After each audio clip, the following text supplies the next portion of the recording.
Maintenant, je passe la parole au président de transition de Burkina Faso, Ibrahim Traoré. S'il vous plaît, Traoré. Monsieur Traoré. Camarade président Vladimir Poutine, camarade président chef d'État africain, camarade chef de délégation, bonjour. C'est un honneur pour moi ce matin donc de prendre la parole ici et de vous passer donc le salut fraternel du peuple du pays des hommes intègres. C'est aussi le lieu pour moi, avant tout propos, de rendre grâce à Dieu, Dieu Tout-Puissant qui nous a permis de nous réunir ici ce matin en bonne santé pour parler de l'avenir et du bien-être donc de nos peuples. Je m'en vais m'excuser auprès des anciens que je pourrais vexer dans mes propos à venir. Africanité oblige, les droits d'aînesse, je me dois de m'excuser. Camarades, j'ai quelques questions donc de ma génération, mille et une questions qu'on se pose. Mais nous n'avons pas de réponse. Et il se trouve qu'ici, nous pouvons laver donc notre linge sale parce qu'on se sent en famille. On se sent en famille en ce sens que la Russie est une famille aussi pour l'Afrique. C'est une famille parce que nous avons la même histoire. La Russie a consenti d'énormes sacrifices pour libérer le monde du nazisme pendant la Seconde Guerre mondiale. Les peuples africains, nos grands-pères, ont été déportés de force aussi pour aider l'Europe à se débarrasser du nazisme. Nous partageons la même histoire en ce sens que nous sommes les peuples oubliés du monde, qu'ils soient dans les livres d'histoire, dans les documentaires ou films. On tend donc à balayer le rôle prépondérant qu'a joué la Russie et de l'Afrique dans cette lutte contre le nazisme. Nous sommes ensemble parce que, actuellement, nous sommes là pour parler de l'avenir de nos peuples, de ce qui va advenir demain, de ce monde libre auquel nous aspirons, de ce monde sans ingérence dans nos affaires internes. Nous avons les mêmes perspectives et je souhaite que ce sommet soit l'occasion donc de pouvoir tisser de très bonnes relations en vue d'un meilleur avenir de nos peuples. Les questions que mes générations se posent sont les suivantes, si je peux me résumer, c'est de ne pas comprendre comment l'Afrique, avec tant de richesses sur notre sol, avec une nature généreuse, de l'eau, du soleil en abondance, l'Afrique est aujourd'hui le continent le plus pauvre. L'Afrique est un continent affamé. Et comment se fait-il qu'un chef d'État traverse donc le monde à mendier? Voici des questions que nous nous posons et que nous n'avons pas de réponse jusque-là. Nous avons l'occasion de tisser de nouvelles relations. Et j'espère que ces relations puissent être les meilleures pour donner un meilleur avenir à nos peuples. Ma génération me charge aussi de dire que, par ce fait de pauvreté, ils sont obligés de traverser l'océan pour essayer de rallier l'Europe. Ils meurent dans l'océan. Mais que prochainement, ils n'iront pas traverser parce qu'ils viendront devant nos palais pour chercher leur pitance quotidienne. Pour ce qui concerne le Burkina Faso, aujourd'hui, nous sommes confrontés depuis plus de 8 ans à la forme de manifestation la plus barbare, la plus violente du néocolonialisme, de l'impérialisme. L'esclavage qu'on tend encore à nous imposer. Nos dévanciers nous ont bien appris une chose. L'esclave qui n'est pas capable d'assumer sa révolte ne mérite pas que l'on s'apitoie sur son sort. Nous ne nous apitoyons pas sur nos sorts, on ne demande pas que quelqu'un s'apitoie sur notre sort. Le peuple burkinabé a décidé de lutter contre l'île terroriste en mesure de relancer son développement. Dans cette lutte, des vaillants peuples, des vaillantes populations se sont engagées à prendre les armes face au terrorisme. Ceux que nous avons affectueusement appelés les VDP, des volontaires. Nous sommes surpris de voir les impérialistes traiter ces VDP de milices et de tout type. C'est décevant. Parce qu'en Europe, lorsque des peuples prennent les armes pour défendre leur patrie, on les traite de patriotes. Nos grands-pères ont été déportés pour sauver l'Europe. Ce n'était pas avec leur consentement, contre leur gré. Et bien au retour, on se rappelle bien qu'à Tiaroy, lorsqu'ils ont voulu revendiquer leurs droits élémentaires, ils ont été massacrés. Cela ne fait rien donc. Lorsque nous, peuple, nous décidons de nous défendre, on nous traite de milices. Mais là n'est pas le problème. Ce qui est le problème, c'est de voir des chefs d'État africains qui n'apportent rien à ces peuples qui se battent, mais qui chantent la même chose que les impérialistes en nous traitant de milices, en nous traitant donc d'hommes qui ne respectent pas les droits de l'homme. De quels droits de l'homme parle-t-on? Nous nous offusquons contre cela et c'est honteux. Il faut que nous, chefs d'État africains, nous arrêtons de nous comporter donc en marionnettes qui dansent à chaque fois que les impérialistes tirent sur les ficelles. Hier, le président Vladimir Poutine a annoncé donc l'envoi des céréales en Afrique. Nous sommes bien contents. Nous lui disons merci pour cela. Mais aussi, c'est un message passé à nous, chefs d'État africains, parce qu'au prochain forum, nous ne devrons pas venir ici sans avoir assuré, pour ceux qui ne connaissent pas la guerre, l'autosuffisance alimentaire de nos peuples. Nous devons prendre l'expérience de ceux qui ont pu déjà atteindre cela en Afrique, tisser de bonnes relations ici et tisser de meilleures relations avec la Fédération de Russie pour pouvoir assouvir les besoins de nos populations. Je ne serai pas peut-être long, le temps imparti est très court. Nous sommes obligés de nous arrêter à un moment donné. Mais je voudrais terminer en disant que nous devons donc rendre hommage à nos peuples qui se battent. Gloire à nos peuples, dignité à nos peuples, victoire à nos peuples. La patrie ou la mort, nous vaincrons. Merci, camarades.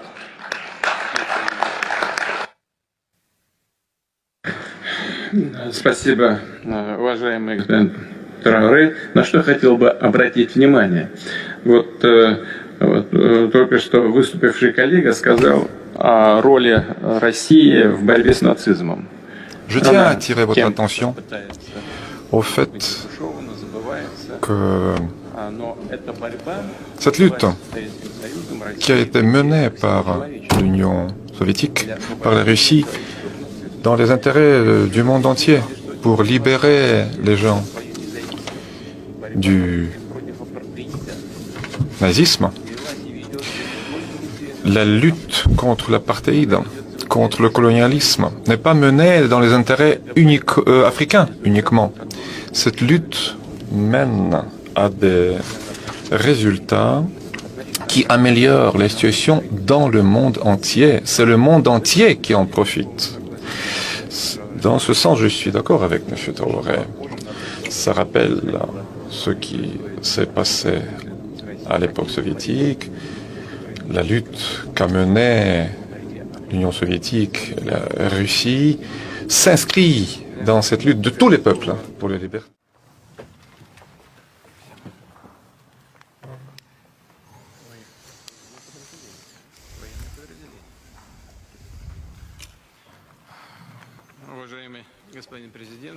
Cher Monsieur le Président, chers amis, chers collègues,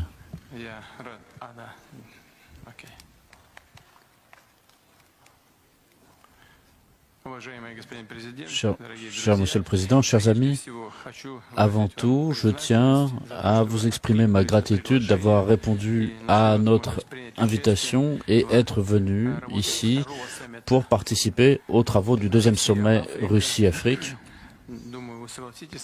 Je pense que vous serez d'accord avec moi que cette rencontre a été utile, diverse. Chacun a pu exprimer son opinion, ses opinions étaient diverses. Mais d'une manière générale, l'ensemble des travaux s'est déroulé dans une atmosphère d'attention, d'amitié et de recherche de solutions. Au cours du sommet, nous avons parlé de diverses sortes d'aide et de coopération avec l'Afrique. Nous avons pu remettre les pendules à l'heure sur un certain nombre de points pour continuer à travailler ensemble. Les relations entre la Russie et le Burkina Faso revêtent un caractère amical et nous avons fêté l'an dernier le 55e anniversaire de l'établissement de nos relations diplomatiques. Je sais que vous éprouvez de l'intérêt et du respect pour la Russie et je suis heureux de l'avoir entendu hier dans vos propos lorsque vous êtes exprimé brièvement. Et nous donnons nous aussi une importance particulière à nos relations Avec le Burkina Faso, vous avez permis le rétablissement de l'activité diplomatique et consulaire de l'ambassade de Russie qui avait été fermée depuis la fin des années 90 et cela a donné un essor important à nos relations. Et donc, votre Premier ministre était venu en Russie et nos ministères de la Défense se sont entretenus. On voit un enrichissement aussi des relations au niveau des relations parlementaires et nous sommes prêts à travailler avec vous pour faciliter l'essor des relations économiques et commerciales. Notre volume d'échange est encore très modeste, même dans la part des échanges avec l'Afrique, mais en tout cas nous savons dans quelle direction il faut travailler et comment. Donc des accords vont être signés en matière de sport, d'aviation civile, d'enseignement et de formation du personnel.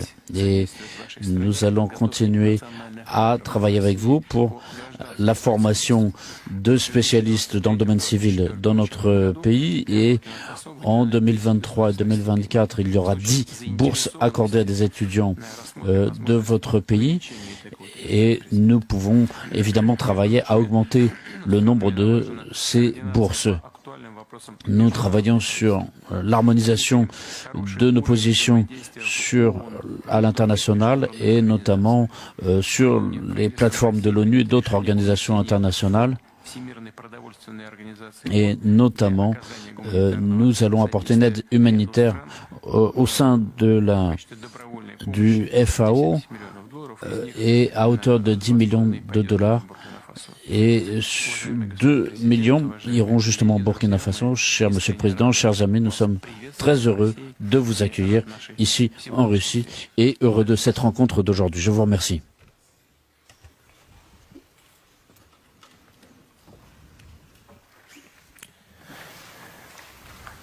D'accord. Donc, bonjour à tous, Monsieur le Président. Donc, c'est un honneur pour nous d'être là ici.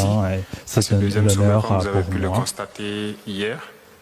Et je tiens à donc vous signifier l'amitié, donc surtout à cette étape actuelle qui est très ardente entre les peuples burkinabés et les peuples russes.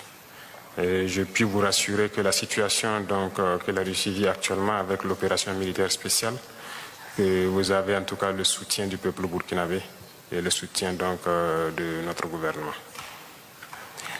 Hier, les échanges, comme vous l'avez dit, ont été de divers ordres. Nous avons pu donc apercevoir donc, la diversité des problèmes des uns et des autres et les besoins aussi. Et ce matin, nous allons plus nous attarder sur ce qui nous concerne. Vous avez déjà évoqué le volet diplomatique. Ça a été dommage que donc l'ambassade soit fermée en 1992, mais je pense que nous avons déjà entrepris les démarches nécessaires pour la réouverture et donc c'est un point que j'avais souligné et on souhaite que ce puisse être fait le plus vite, que ce soit l'ambassade ou la mission militaire. Actuellement, la sous-région est donc un peu mouvementée par tout ce que vous savez, donc le désir de changement des différents peuples. Voilà, nous ne dirons pas le désir de changement de partenaire, mais le désir de changement de la politique. Et ce qui amène donc forcément à tourner dos à nos partenaires traditionnels et à nous tourner vers donc les vrais amis que sont donc la Russie, qui nous ont soutenus depuis la période donc de décolonisation jusqu'à aujourd'hui. Dans ce sens, je pense que pendant le sommet, vous avez compris donc au Niger, il y a eu des événements donc, qui ont poussé des militaires à prendre leurs responsabilités aussi. Nous suivons aussi l'actualité parce que ça nous affecte directement. Ça nous affecte en ce sens que hier, après mon allocution, à la pause, j'ai eu des échanges avec certains chefs d'État qui pensent donc nous pointer directement du doigt, être auteurs donc de ce qui se passe dans la sous-région. Donc, ça veut dire aussi que indirectement, voilà, certains pensent que c'est l'effet donc de la Russie. Et comme vous pouvez le constater sur la plupart des médias occidentaux, qui continuent donc de véhiculer ce genre de messages. Donc c'est un paramètre à prendre en compte dans la diplomatie. Il se peut que dans les jours à venir, ce pays connaisse des sanctions. Et nous devons de les soutenir. tant que leur direction sera donc la même chose que nous souhaitons, c'est-à-dire un monde multipolaire vers leur souveraineté, en tout cas changer carrément de partenaire. Parce qu'actuellement nous menons la même lutte contre le terrorisme avec ces États, et du fait que nos partenaires sont différents, on est bien voisins mais on n'arrive pas à collaborer. Et on espère qu'avec la nouvelle donne, on pourra se soutenir. Beaucoup d'échanges ont eu lieu donc entre ma délégation et les sectoriels donc de la Fédération de Russie. À ces échanges, comme vous l'avez signifié, les échanges commerciaux sont assez faibles entre nous et on espère donc les voir remonter rapidement.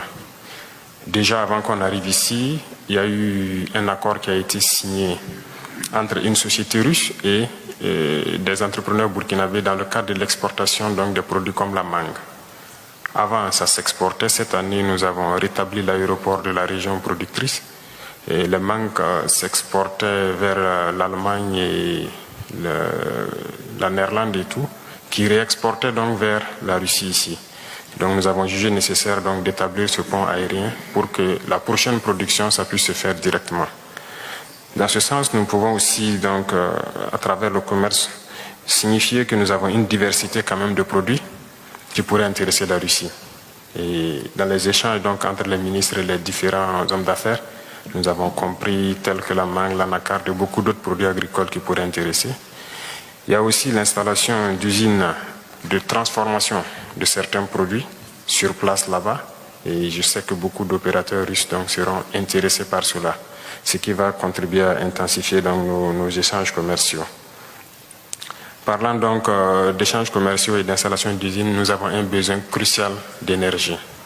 À ce titre, donc, c'est un point important pour moi parce que nous avons besoin, en tout cas, si possible, d'implanter une centrale nucléaire au Burkina pour produire l'électricité. Notre position est assez stratégique parce que nous sommes au cœur de l'Afrique de l'Ouest et cette position fait que, du fait du déficit d'énergie dans toute la sous-région, s'il y a un privé russe qui peut s'implanter au Burkina, il pourra vendre bien l'énergie donc à toute la sous-région. Et donc c'est un point très important pour nous et on souhaite que vous puissiez voir comment cela puisse se réaliser, en tout cas dans de brefs délais. Sur le volet donc de l'énergie, toujours, il y a eu des échanges dans le cadre donc des hydrocarbures et nous souhaitons en tout cas pouvoir réorienter en tout cas la majorité de nos importations à la Russie ici. Et il y a des entreprises avec qui on a pris contact, d'autres aussi ont souhaité donc avoir l'appui, en tout cas votre appui, pour pouvoir mieux tisser. C'est tout ce qui concerne les produits pétroliers et nous sommes allés jusqu'à ajouter le bitume parce que nous avons beaucoup d'infrastructures routières surtout à construire. Donc on souhaite que vous puissiez appuyer donc les producteurs pour qu'ils puissent nous appuyer dans ce sens-là.